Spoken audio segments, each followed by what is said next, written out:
Welcome to Japan Unleashed.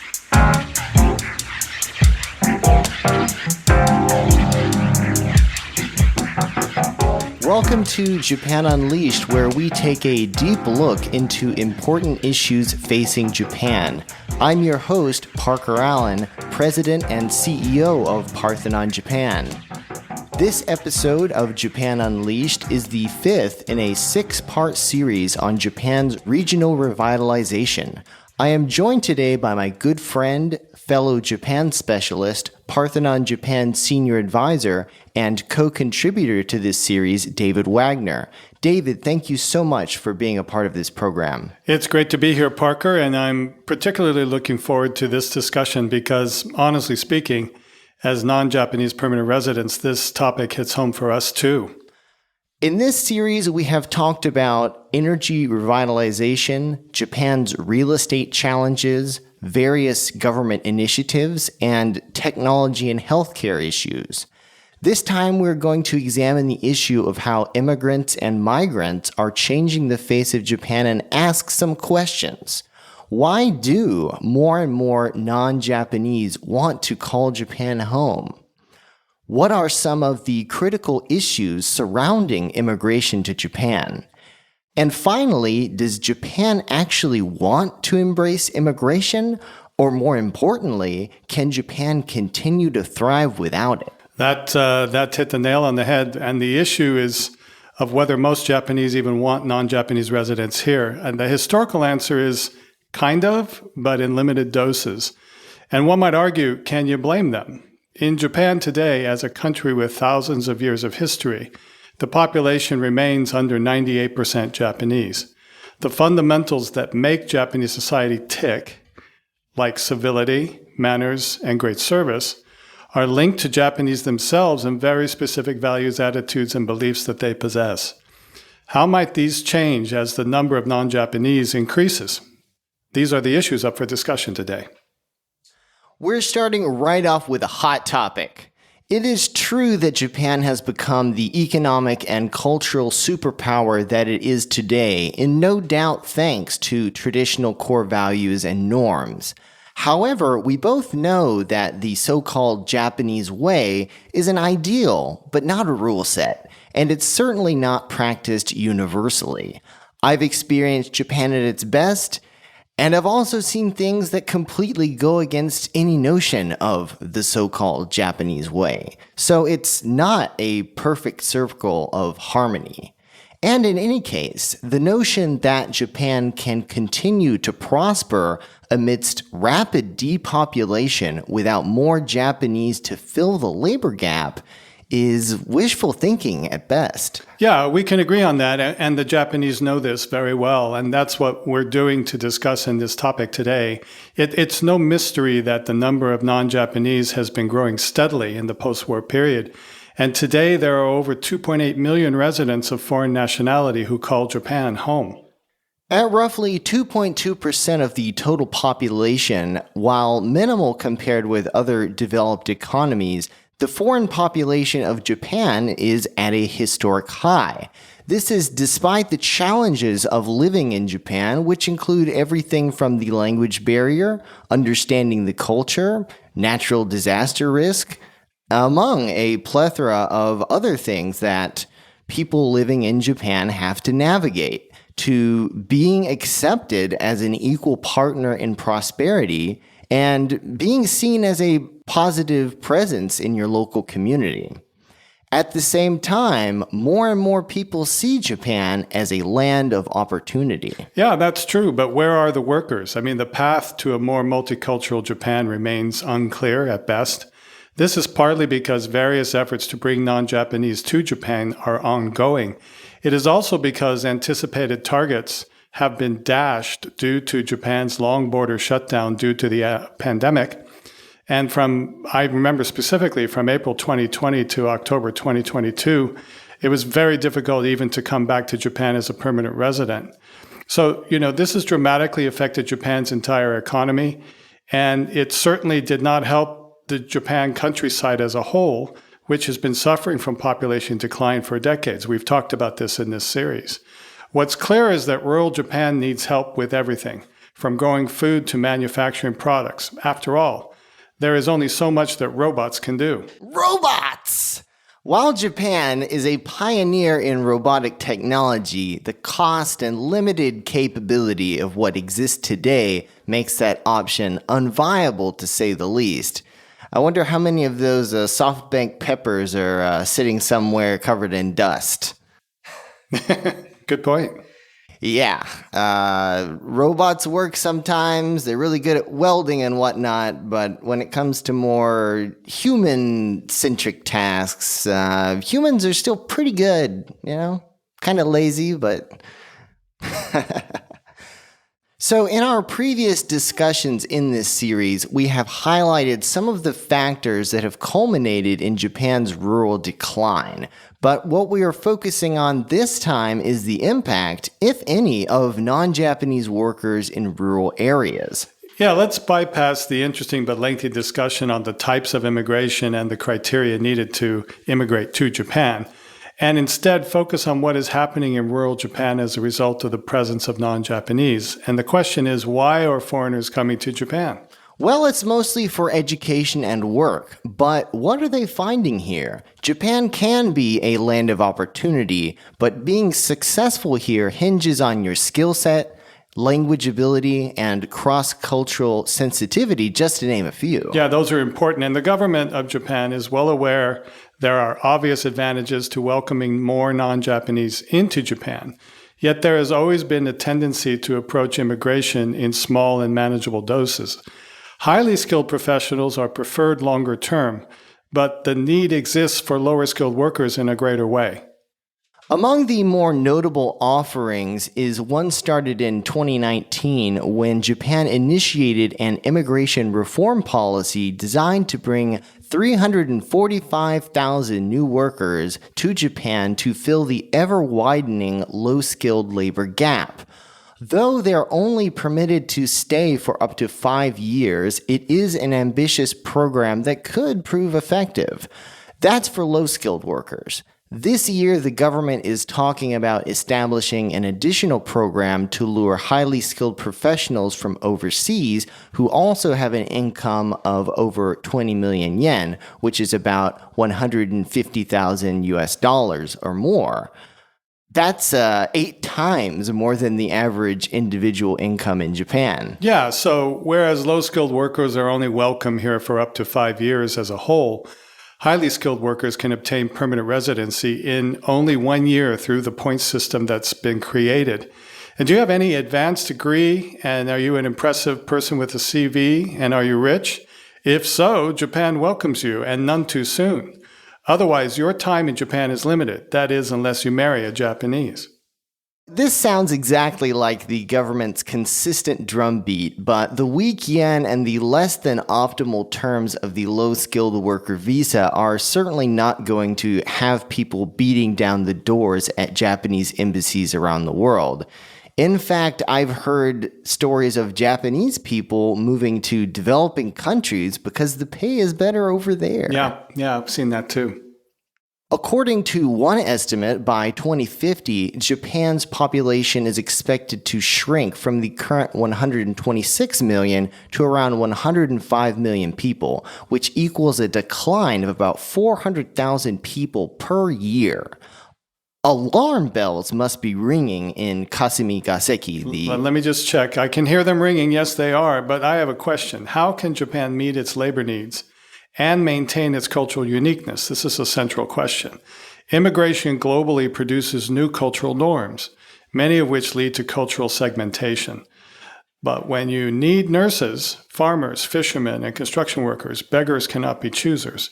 In order to sustain itself, Japan is unable to rely solely on increasing participation by women in the workforce and robots and AI. They need non-Japanese. It's got to be part of the mix. Correctamundo. It ain't robots.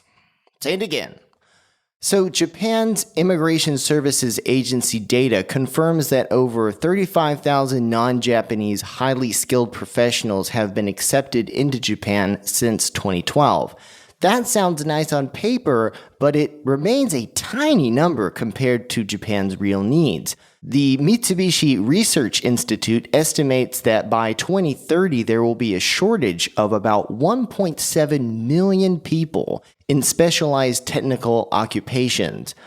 This sounds like a pretty serious problem, David. Yeah, it is. It's a very serious problem, and there are many reasons why non-Japanese immigrate or even migrate to Japan. For those who have already seen the light, the obvious appeal of a civil society with low crime, a culture of courtesy, hospitality, and manners, as well as delicious food and no tipping, provides adequate enticement. Certainly it has been for me. It's one of the main reasons I'm here. Not the other things, the no tipping part. Yeah, me too. No tipping. Yeah, I don't like that system at all. Hate tipping. However, there are other issues that make migration more challenging, chief among them Japan's expensive inheritance tax that makes dying in Japan something to think twice about. Can you think twice about that? I have more than twice. As compared to the United States, where one is permitted to pay zero tax on inherited assets up to 12 million USD, Japan's tax rate kicks in from around 275,000 USD. This applies not only to assets in Japan, but worldwide. Yeah, so convincing non-Japanese with something to lose to overlook this unfortunate reality makes Japan very unappealing to those of means. The exact audience Japan is trying to attract. Here's the conundrum. So in addition, global income reporting requirement kicks in at the 5-year mark. It is one reason why many reluctantly leave at that point. Like everywhere, immigration brings with it stories of success and failure. Failure is often connected with crime statistics and the assumption that immigrants and/or migrants commit more crime on a percentage basis than Japanese do. But reliable statistics to back up this assertion, made mainly by the media, are hard to find, and I've actually seen data that suggests the exact opposite is true. Hyperbole aside, the way in which crime statistics as a whole are counted leaves room for doubt. Yeah, it's like the unemployment statistics. How are they counted? One area with plenty of evidence is linked to the maltreatment of temporary workers and trainees. Activist groups report instances of racist slurs, beatings, passport confiscation. I don't think it's the norm, but it is definitely not the exception either. In response, the government has established dozens of consultation centers where workers can seek a reprieve. This is good news, but the fact that these kinds of things are happening is not very appealing. Efforts to address issues such as overtime work, adequate pay, a safe work environment, worker integration, and equal labor rights are underway. The Ministry of Health, Labor, and Welfare has its Employment Center for Foreigners website, which is among the better resources that we found available in our research. Yeah, so they're getting on board. Let's go back to some of the basic questions. And both on the positive and negative side, there are many. And let's take a deeper dive into some of the issues surrounding immigration. Japan is known for its standard of living with excellent healthcare, low crime rate, and strong public transportation system. But the healthcare system is financially understrained. What do you think, Parker? Yes, you're absolutely right. I mean, across the board, both the national insurance program as well as the social welfare program are burdened by Japan's aging society. The fact of the matter is that the average age of Japanese continues to increase. I've got a great-great-grandmother in Iwate Prefecture who is 109 years old. Well, she paying her dues? No, but this is the issue.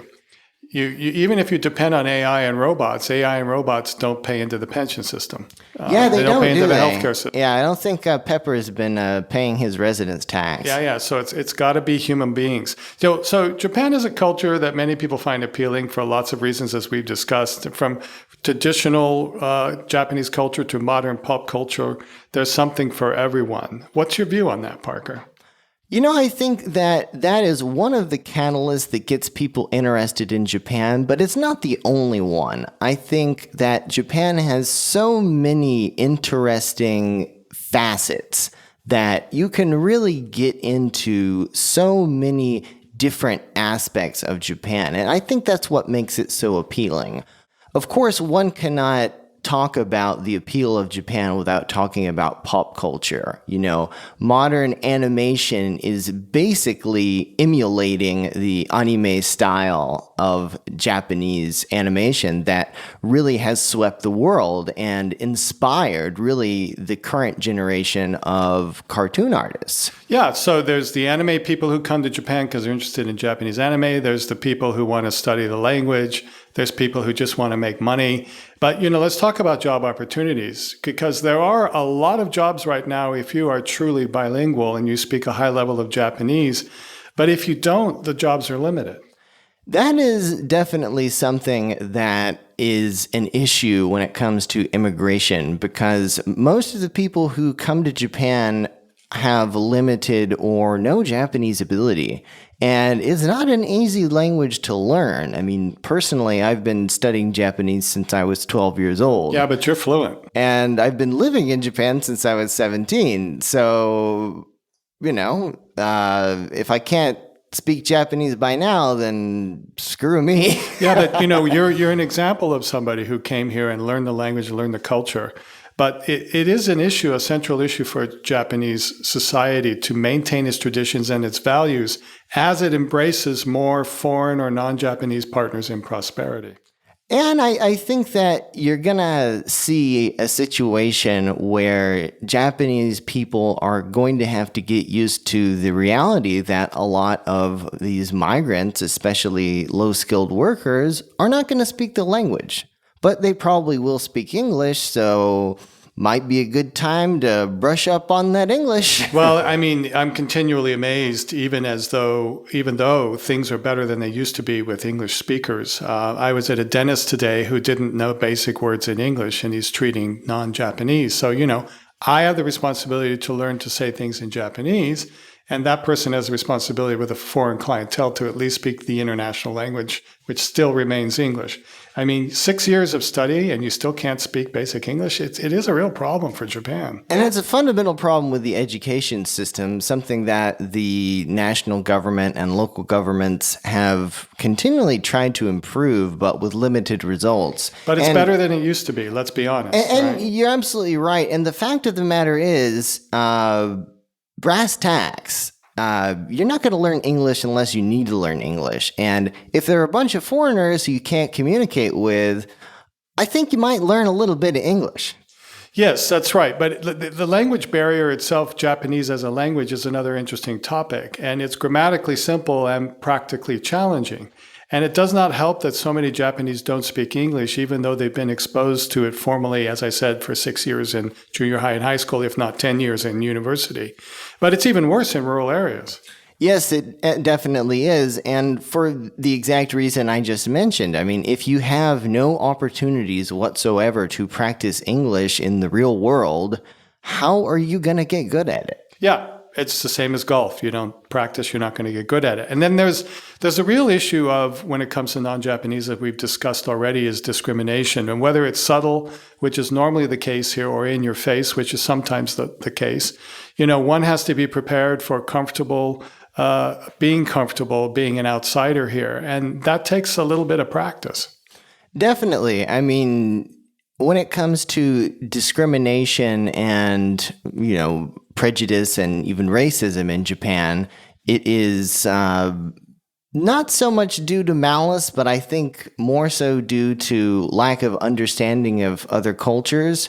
And that's where the government really needs to step up to the plate to do more efforts to teach Japanese people, especially in rural areas, about multiculturalism. Well, Japanese in rural areas discriminate against other Japanese in rural areas. Right? Yeah. You ain't from around here. No, you're not welcome. It is absolutely true. And so it's a tough cookie to crack, but it's a reality that rural Japan is going to have to face, and it might be sooner than people think. Yeah, so we're in agreement on all of that. And I think the ultimate goal here is for Japanese to feel more comfortable with non-Japanese, and for non-Japanese to feel more comfortable living in a society where you're generally not welcome. And that's the story. Yeah, and I think that this is something that is sometimes more true in other areas than. And yes, I think that when it comes to discrimination and being seen as an outsider, it's different depending on the area. There are some areas that are more welcoming than others just because of the local culture. Without naming any names, I've experienced both sides of the coin, and honestly, I think that on the whole, discrimination is something that can be overcome, but it requires education. And that's just not happening to the degree that it needs to right now. Yeah, but it brings up the issue of what is the government's responsibility to do that? Like, think of the United States where we're from. Who teaches us about discrimination? Who teaches us about what's normal and what's accepting? There are programs, but I didn't experience one as a child. I didn't experience one as an adult. I don't know if you did in Tennessee. I didn't in Colorado. Well, it has changed in recent years. I do think that multiculturalism is being more embraced in at least the United States. That said, there are still deep-seated problems with racism. And I think that the racism that you see in the United States, Europe, and really around the world has a lot more to do with historic tensions and real deep-seated problems and conflicts of interest between people of different races. Races and religions. And religions, of course. Which Japanese, when it comes to religion, Japanese are very comfortable mixing religions, right? You can have a Buddhist and a Christian ceremony for a wedding, right? I don't know anywhere else in the world that does that. Maybe it's just unique to Japan. Yeah, it's, what is it? You get married at a shrine and you get buried at a temple. Absolutely. Absolutely. So one thing is clear, non-Japanese will continue to change the face of Japan from one of ethnic homogeneity to increasing diversity. Like it or not, as this number of foreigners grows, cultural norms will change. Is Japan ready for this? We don't really think so. But is it the responsibility of the government? And if so, is it a national, regional, or local issue to provide cross-cultural adaptation training to immigrants and migrants? Sure, why not? Well, it's ultimately up to each individual to learn and adapt to Japan on his or her own. And of course, there's nothing wrong with a concerted effort and a helping hand. And there are institutions with programs already in place to assist with adaptation. One that we found and liked is the Japan Municipal Training and Research Center. Having already helped prepare 270,000 people, additional programs can easily be added, and any help to make this process easier is surely welcome. It is clear that Japan needs more fundamental strategies to effectively integrate people from around the world. Just as one does not check their cultural baggage upon entering into Japan, Japan must remain true to its core values, attitudes, and beliefs. And I think that it can, while bringing in a more diverse foreign population, many of whom will absolutely love the charm, culture, and scenery that can be enjoyed, especially in the Japanese countryside. Yeah, indeed. And another area in need of consistent solution is steady growth. Japan's growth has been slow for 3 decades now, and there are many reasons for this complicated issue to occur.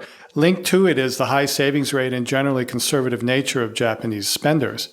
But also because pay is not on par with other G7 countries. Japanese just don't earn as much as many of the other G7 nations. You're absolutely right, David. According to the OECD, Japan's average annual wage at less than $40,000 is barely over half the annual wage in the United States.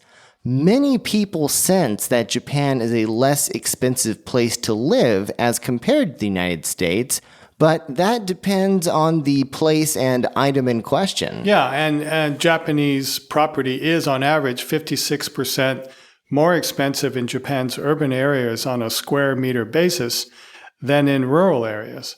In any case, raising wages in line with inflation would be an important step in adding to Japan's appeal. That said, as we've previously mentioned, in previous discussions on this series, rural real estate has been pretty much an inexpensive place to live for over 30 years, making rural living one of the more feasible options for the average person looking to make Japan a permanent home. Thank you for that, David. I think that the immigration topic is something that we're going to continue to see in increasing volume in the news as the government begins to seriously look at this issue. But it is an ongoing discussion, and there is no clear path in sight. Well, the Japanese government seems to be throwing a lot of money at all these things. And they know rural Japan, what was it, last year, I think, there was only one of the 47 prefectures that showed population growth, and it was Okinawa. Even Tokyo proper, the Kanto region of Saitama, Chiba, Yokohama, and Tokyo proper, had a population either of zero or almost zero. So Japan's in real trouble. They've known this for decades. They're throwing a lot of money at it, but it's going to take time to turn it around. Yeah, and we hope they do something about it fast, because otherwise, bad stuff is going to happen. Thank you for listening to Japan Unleashed. Stay tuned for our next episode and the final in our initial series on Japan's rural revitalization, due out in 2 weeks, where we will discuss opportunities for global businesses in rural Japan. If you haven't already, you can follow Japan Unleashed to get updates on future episodes on Apple Podcasts, Spotify, and YouTube. Hey everyone, thanks again for listening to Japan Unleashed.